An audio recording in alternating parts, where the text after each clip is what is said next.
All right, testing. I'll give it 2 minutes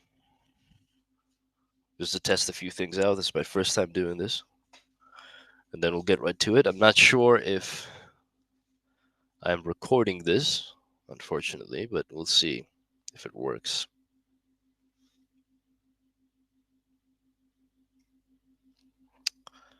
And there should be also a chat function here, if I'm correct. Let me see.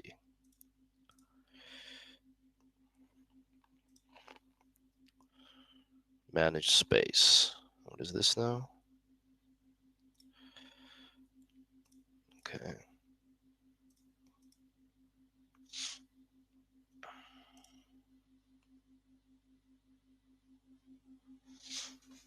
Messages.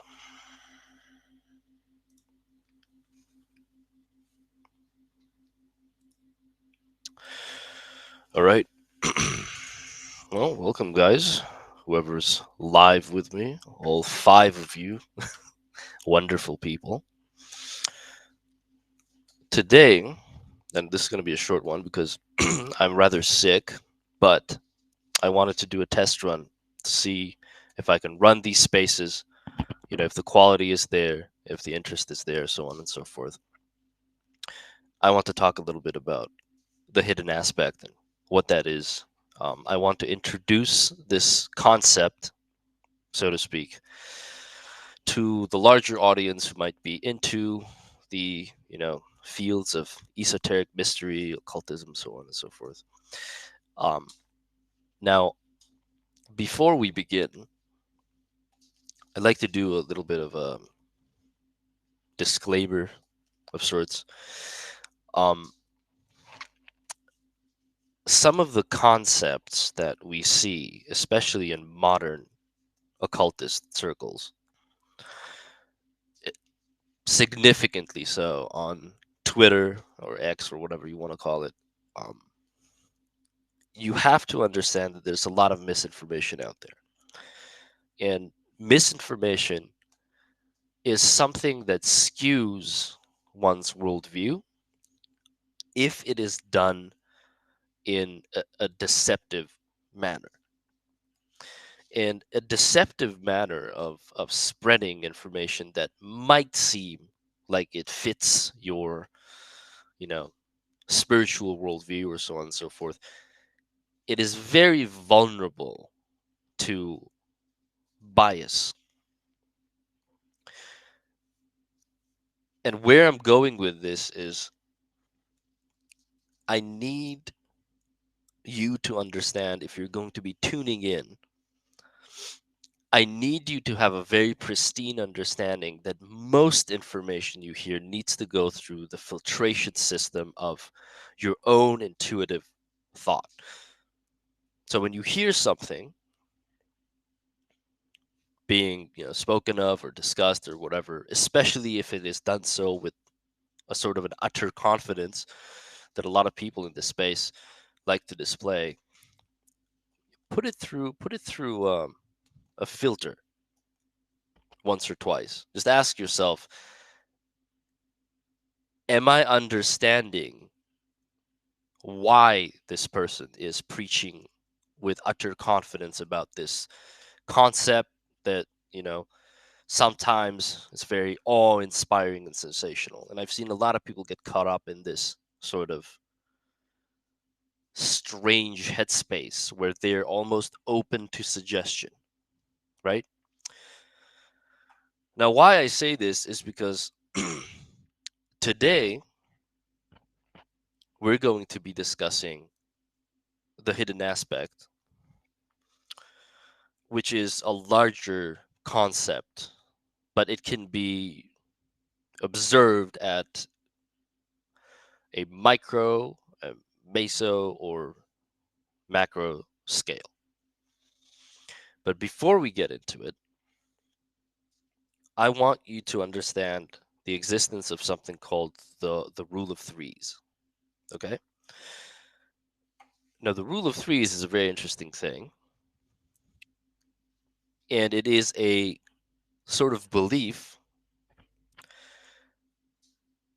that everything happens within the narrative of a three-step story or journey.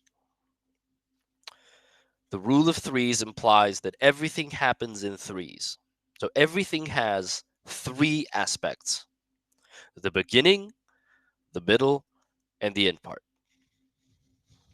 And these three aspects make up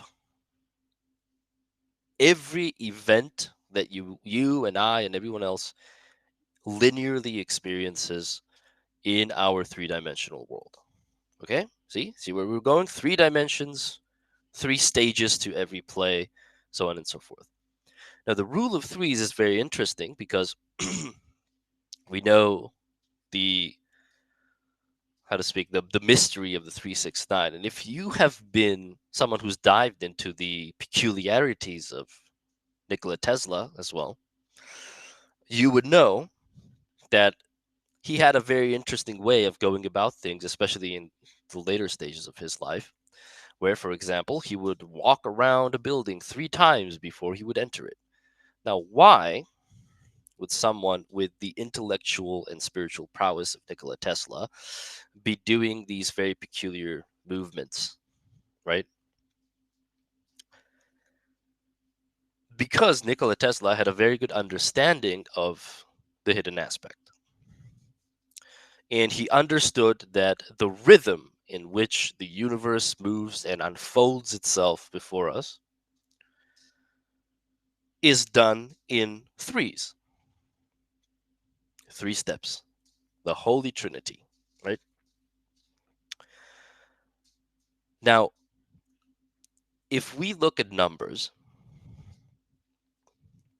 and what I'm giving you guys right now is just a prerequisite database of information that I would like you to know for you to understand this concept and why it is pragmatically and practically important. We must first understand what each number means and implies. The first one is not 1, okay? The first one is 0, and 0 is the hidden aspect of 1. 0 is what I would call the null void, so to speak. It is the portal through which the material world can arise. Okay? So if 1 is something, or if 1 is everything in its oneness, in its unity, then 0 is the potential from which this oneness may even arise. Now, 0, as you can see, how it is symbolically presented to us, represents a circle in extension. So it's not a perfect circle, an oval shape. And the first thing that comes to mind when you see 0, the null void, is it is within the shape of a portal, right? Now, if 1 is the oneness of the material world, the divine masculine charge, the masculine energy that penetrates through this portal and into our realm, casting itself aggressively, casting itself into the void of nothingness, and then it spreads further on. So it devolves itself into twos and threes and fours and fives and so on and so forth, and all the numerical interpretations of that energy. What is then beyond the 0? What is then -1 or -2 or -3? So we have to understand that the makeup of our material world, which is the 1, let's say, the simplest form, the simplest expression of a thing is 1. The opposite of that is something that is an immaterial expression of that same energetical charge. So our world starts from a 0, counts up to 9. These are the interpretable energy types that fill our world. Anything that is below zero are states, energetic states, and states of consciousness within the quantum field or without it that cannot be materially expressed. Are you following this? Right? So that means if I am beyond the null void, if I am beyond the zero, if I am cast into the material realm, then I must have a body. Now, that which is a sentience or a consciousness or a sort of awareness, so to speak, of different degrees and qualities and levels, some of these do not have bodies. So some of these exist without the material plane, below zero. And because they exist below this zero plane, they cannot have a host body, which is your body, what you have in this three-dimensional realm. But that does not mean that these, let's call them hidden aspects, these beings of awareness, do not have access to the three-dimensional realm. Understand? Because through the null void, which is the connecting gateway into the material realm, these beings can peer into our realm. And these beings are fully without time and space and the illusion of linearity. Because the illusion of linearity, the countdown, is purely a three-dimensional concept. So these beings are based on, well, thought forms, energetic thought forms. What are energetic thought forms in our human language? Emotions, right? So they are representations of different mental states and emotional states without matter. And these beings exist without matter. But how could it come about that these beings have and probably will, in the ever foreseeable future, affect our realm in, well, hidden ways, right? Now, just use that information so far, what I gave you, as a prerequisite sort of knowledge before we get into our understanding of the hidden aspect. I want to clarify why most people in this field, they have a certain exaltation about them when they talk about occult concepts, and they feel like they've unlocked the final truth of, well, everything. But in truth, they've fallen victim to these awarenesses.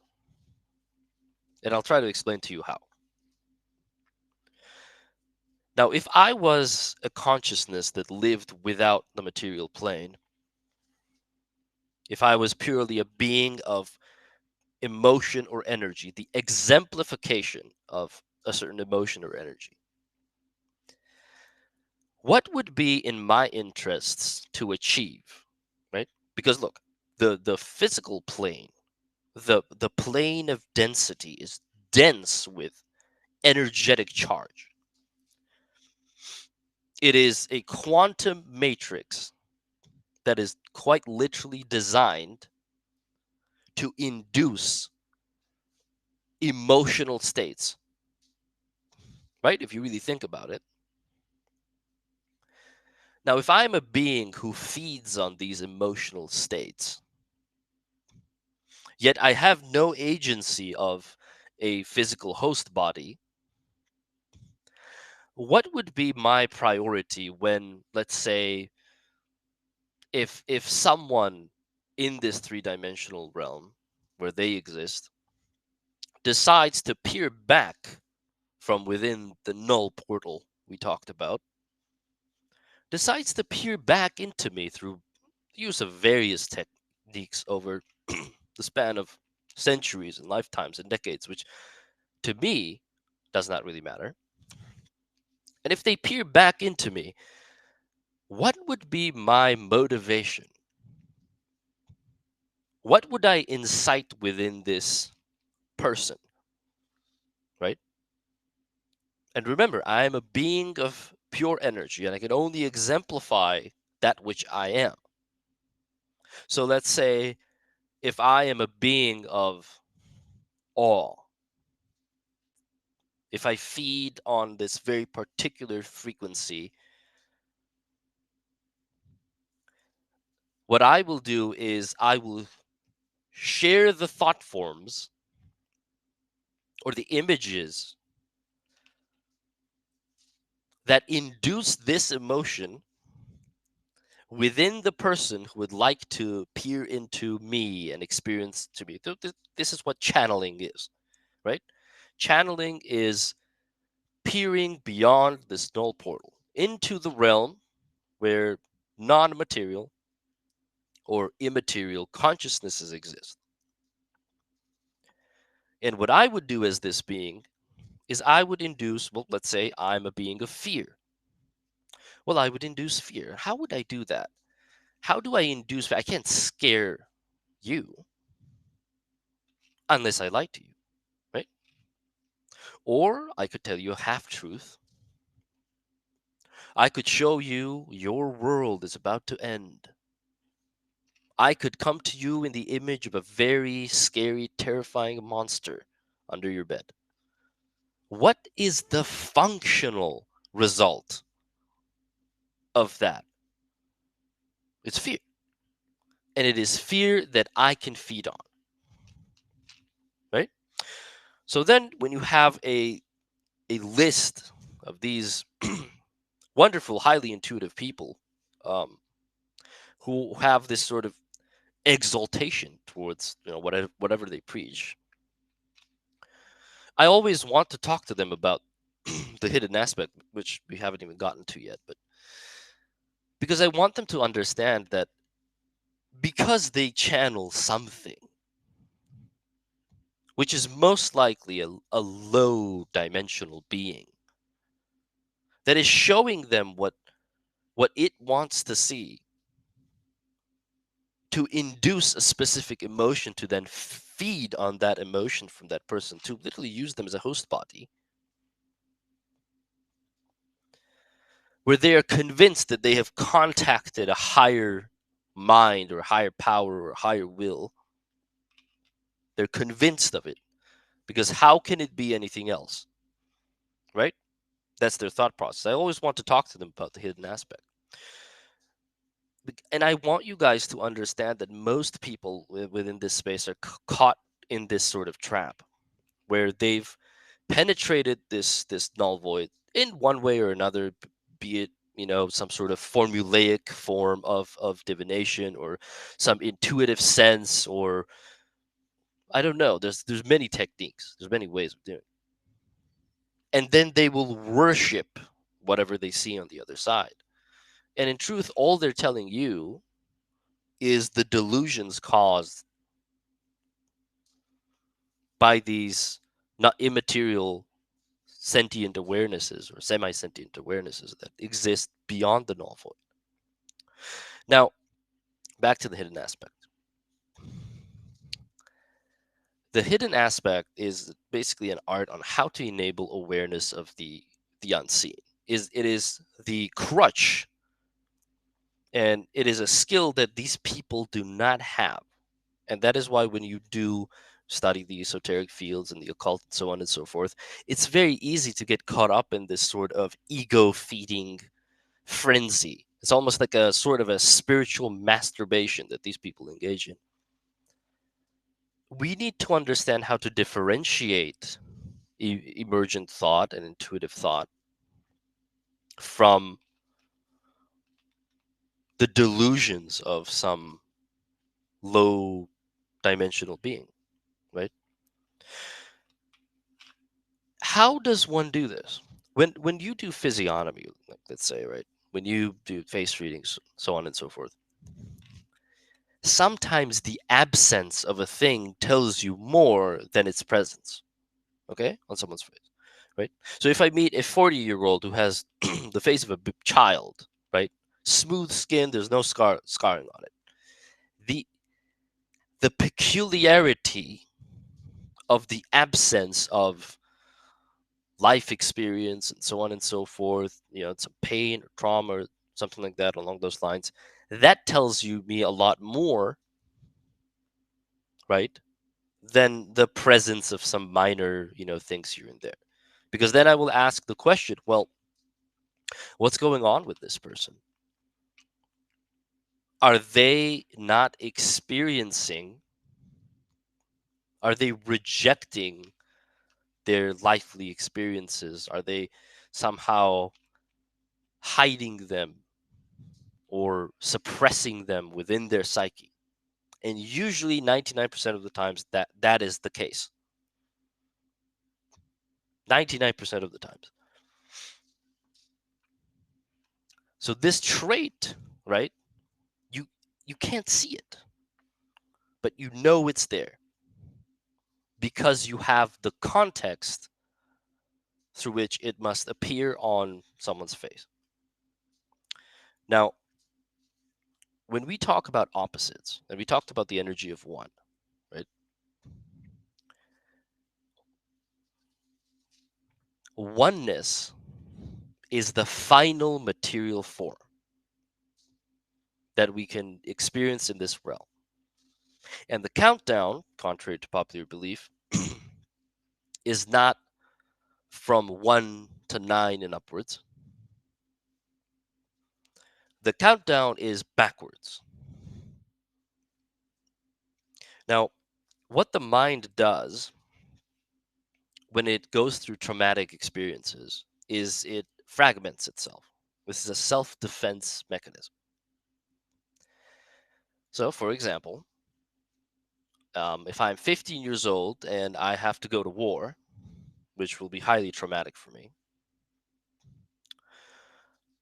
and if I live to, well, if I live through it, if I have the fortune of surviving it, a lot of those memories that I've made, a lot of those horrid experiences that I've had, and during this war, what will happen to them?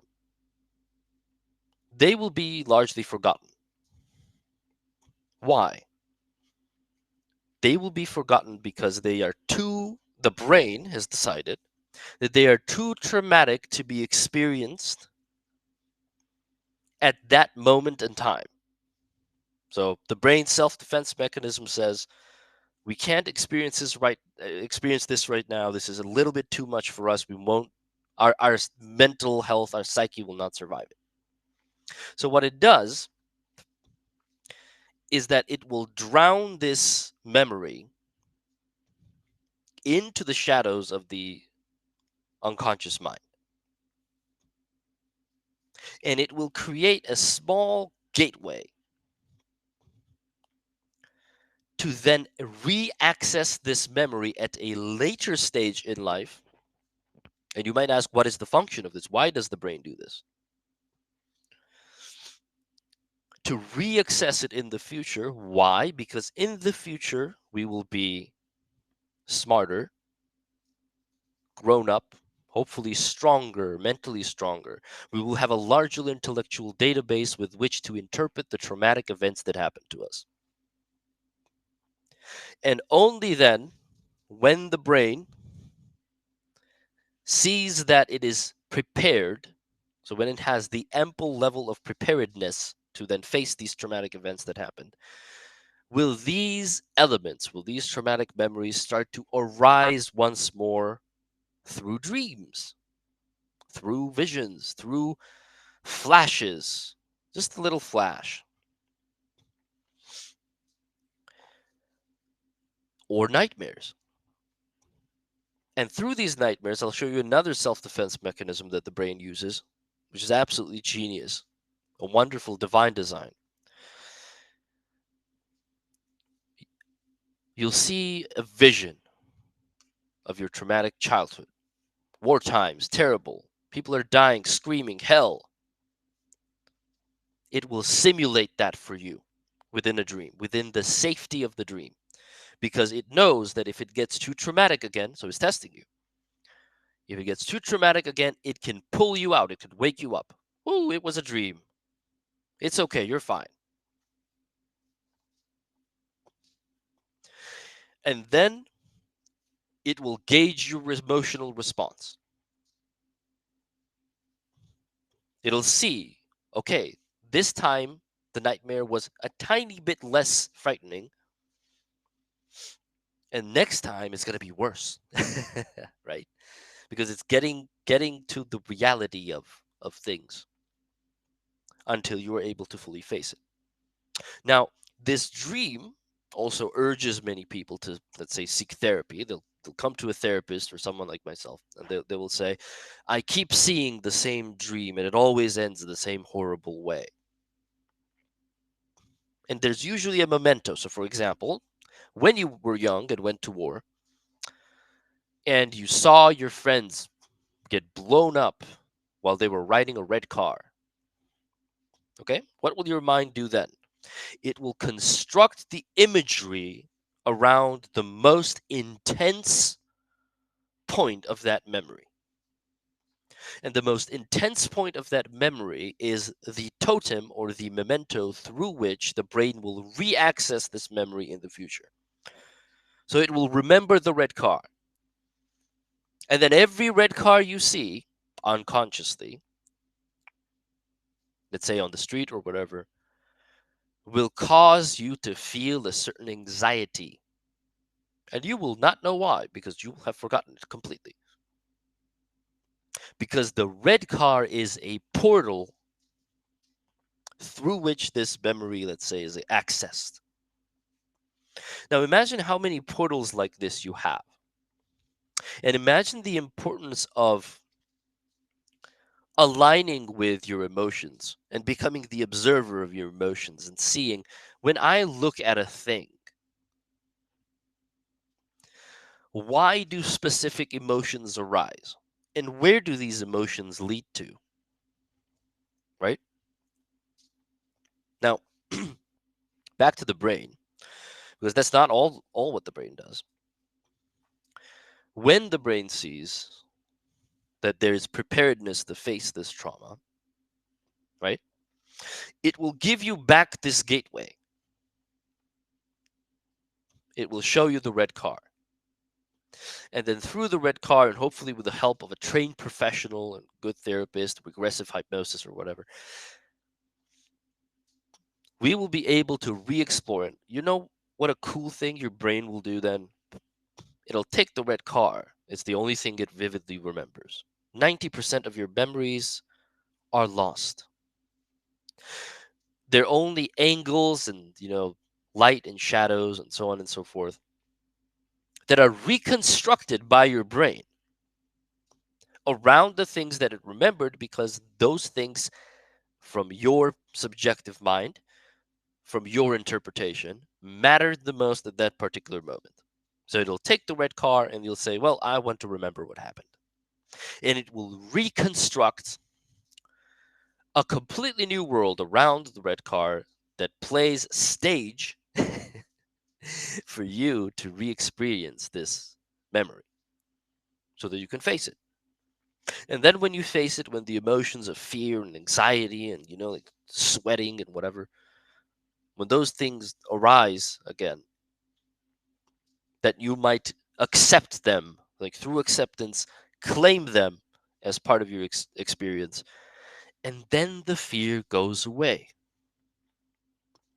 You are healed, and the mind is integrated. It is no longer fragmented. Okay, I really want you to understand this. The mind is no longer fragmented. It has reintegrated the energy that it took, this great mental energy it took to fragment this piece of your mind, and then reintegrate it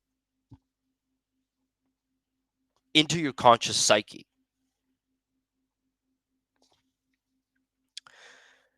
Now, why I talk about this?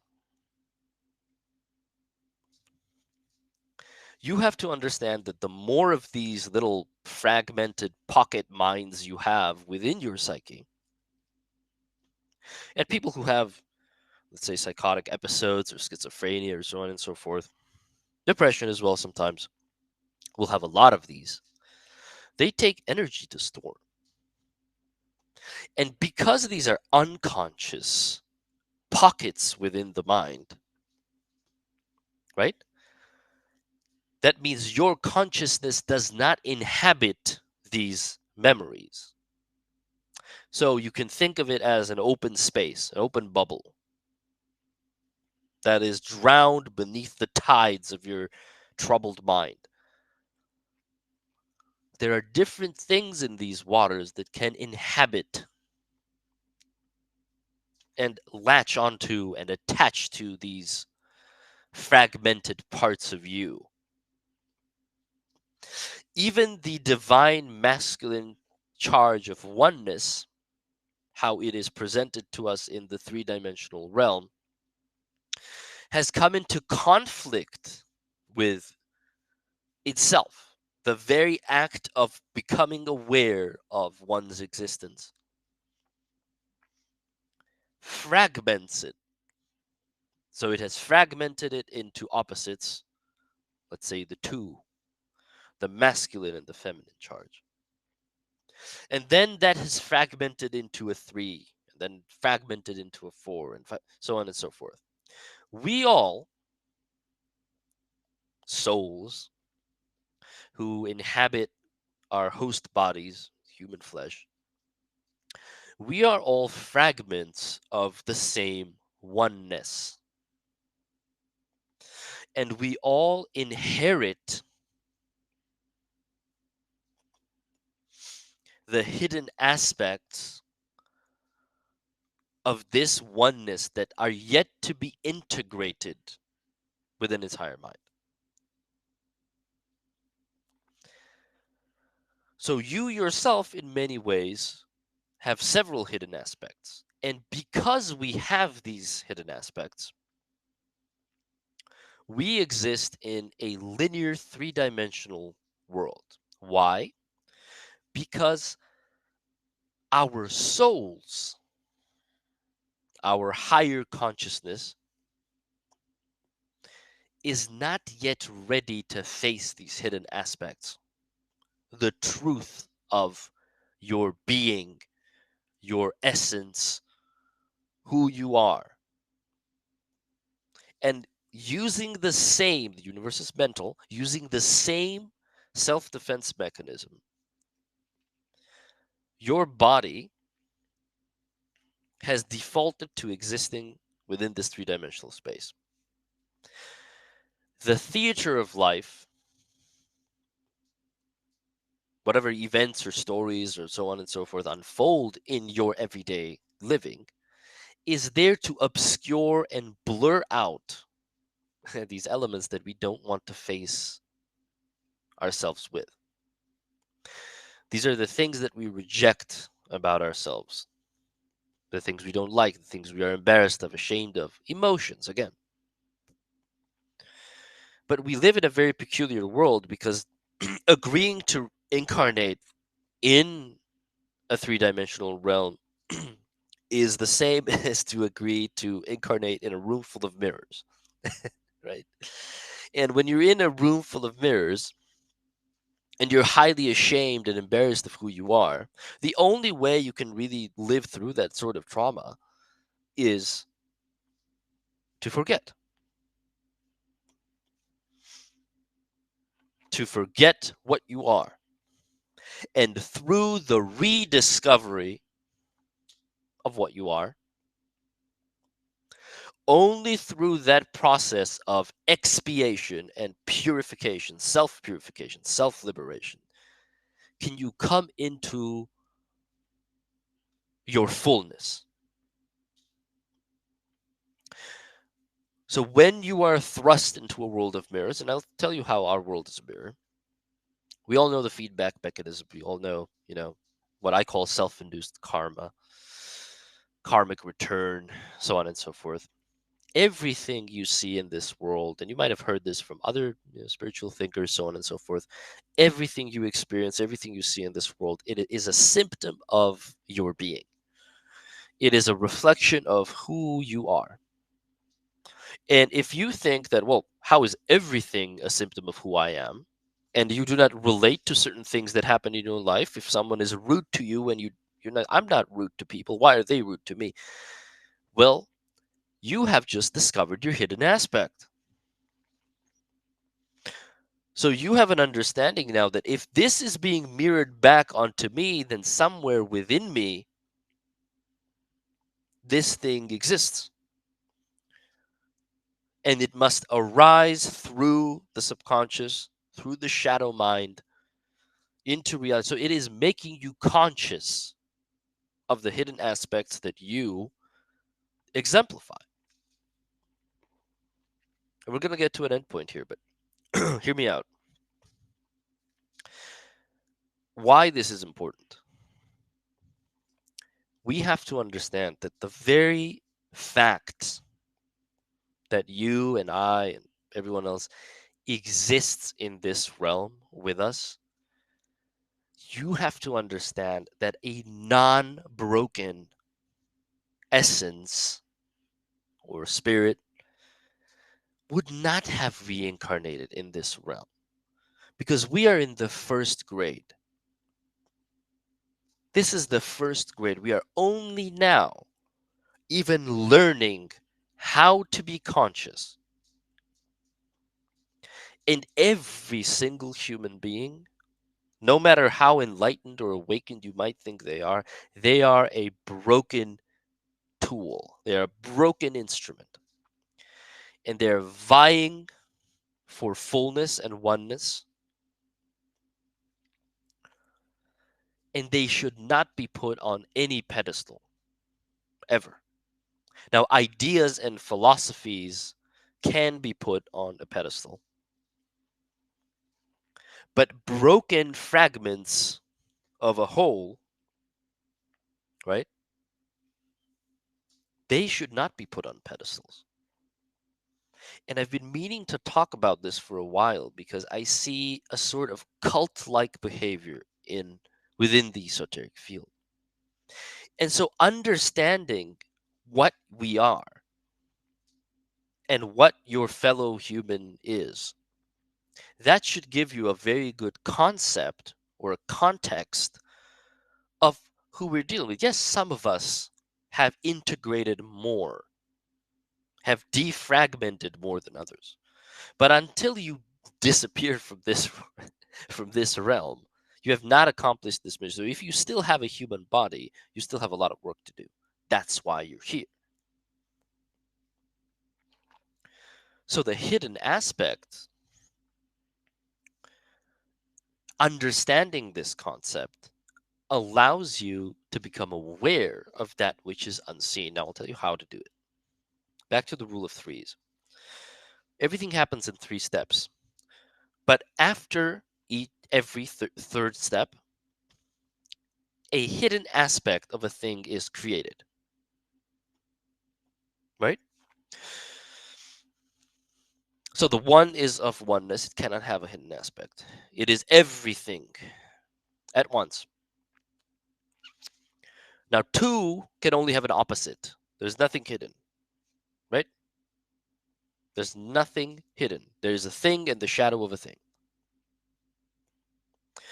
But three is when things get interesting.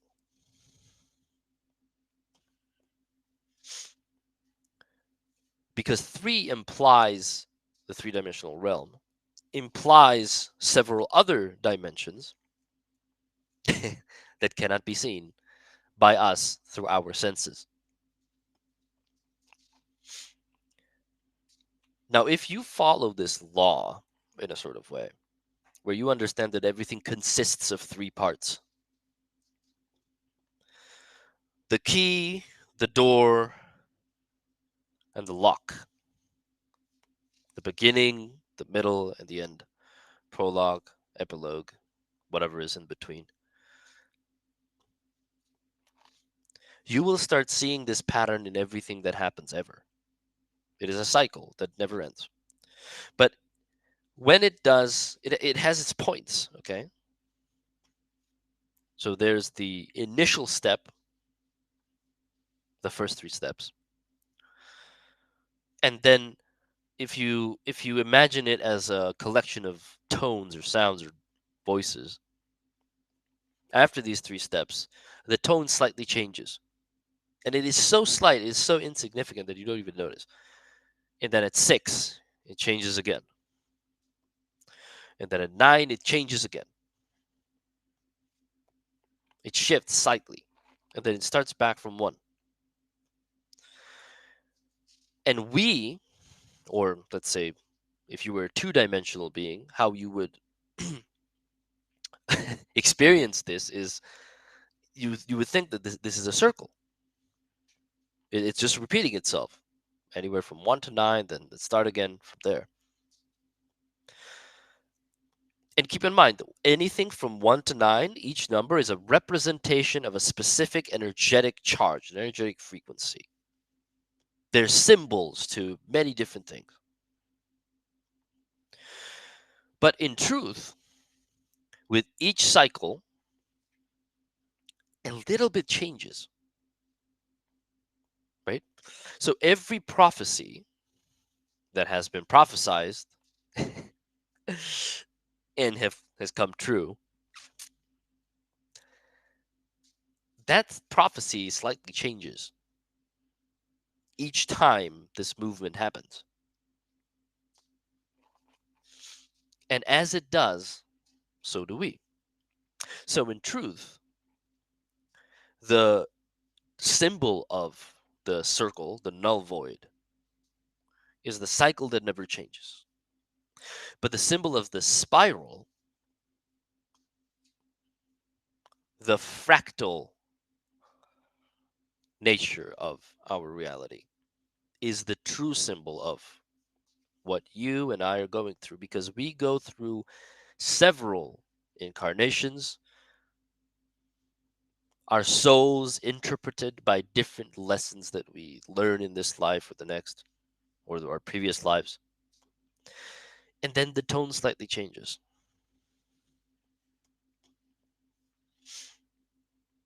So nothing really is ever the same. Two things can never occur in exactly the same way ever, period, in linearity.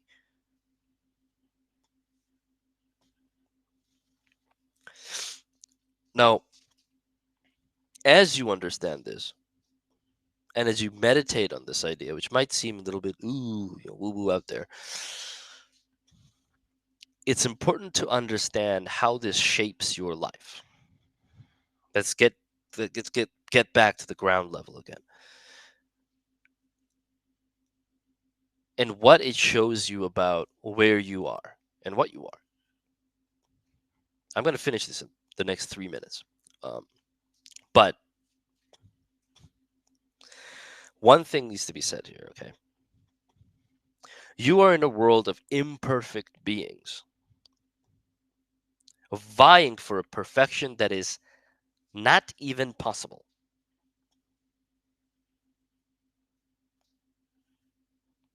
And the moment it becomes possible, the moment oneness is achieved, the function of them existing in this material plane disperses. So they will disappear from this world. That is why we see planets and stars and galaxies and they're empty and void, free of life. Because true evolution is not one of technocratic advancement and planetary dominion, right? True evolution of the spiritual mind is one that allows a person to ascend. So that means to stop reincarnating on this plane, because your lessons here in the first grade, they're over. And now we're going to the next one.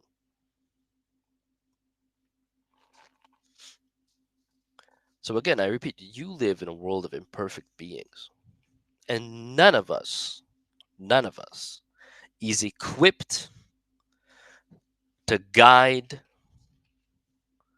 with suggestion or confident advice or even any sort of preaching, any sort of judgment or, God forbid, justice.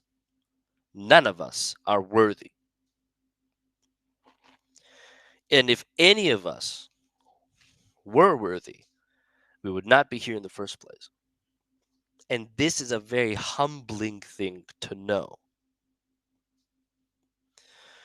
To enable you to see yourself and everyone else as well as inherently flawed beings that can fall prey due to our fragmentation, due to our existence in this fragmented state,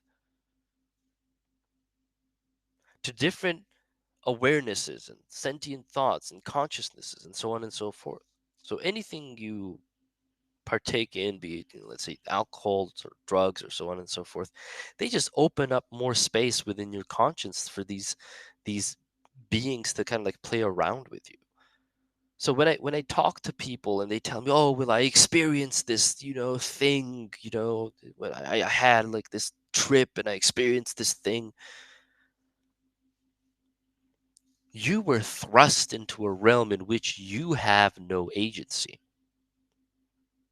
If you had agency in that realm, you wouldn't need synthetic substances to take you there, right? So because you've caused yourself to go into this realm when you have very little agency, and then you put yourself at the mercy of other beings who exist around us, or bodiless, effectively, and they showed you a thing, they showed you something, and these somethings can sometimes be true because these beings, remember, they exist without time and space. So let's say they can show you, oh, in 5 years I see you know I see Beijing burning up in flames or something like that. And you have to really ask yourself, what emotions did that incite within me? What emotions did I feed this being with? Because when when I see this is the last thing I'm gonna say. When I see the narrative that some people come out with, and they say, "Oh, we live in a matrix, and this matrix is a prison that is designed to feed on our emotions." They only channel half truths, right? So half truths, what does that mean? And they have the audacity and the ego to convince you, or try to convince you, because of the intensity of their emotional experiences, that what they've channeled is not a half truth, that they've seen it or whatever. They're the next messiah. But what they were given was a half truth, right? So yes, let's say the holographic nature of our three-dimensional plane, it has to be imprisoned in a sort of, and I'll get into this in later talks, but it has to be imprisoned in sort of, like cubic systems, in quantifiable systems, in a sort of a tesseract, right? It has to be. For our three-dimensional experience to take place, it has to be limited to certain modalities of expression. But they will tell you, they will interpret that in a way, these beings, let's say, they will tell you in a way that will frighten you or cause you to feel awe, so they can feed on that emotion. So a good channel or a great channeler understands what they're dealing with. And they can have a better understanding of, like, oh, you know what? Okay, like maybe this was a piece of sensationalism that I was shown. Because I'm a farm of emotions, right? And take the real information out of it, whatever they can, whatever little they can. So maybe think about your own hidden aspects. What parts of you are fragmented? What parts of you are you're unable to face or unable to know? And try to reintegrate that into your conscious self. And the more conscious you become, the more truthful and authentic you will be to what you truly are. And you'll have less issues facing the mirrors of life, right? But this means a lot of emotional work. It means understanding that the emotions that arise within you, sometimes irrationally, or what you see as irrational, are not irrational at all. They're just symptoms of your fragmented state. And the more of these fragmented, hidden aspects of yourself that you integrate, the more intuitive insight you will gain, the more knowledge you will remember, the more of your divinity, so to speak, you will remember. So think on that, my friends. I don't know. I quite like this format. Maybe I'll stick to it. Maybe I'll do another spaces. Um, Hopefully the audio quality and everything is good. But yeah, some food for thought. Everyone who's live right now, much love to you all. Um, I hope you got a good thought or two out of this, and I will do more of this, um, for sure, in the future. But yeah, think about the numbers. Think about where you are in your journey to defragmenting your psyche, so on and so forth. And I will catch you fine people on the next one. Bye bye.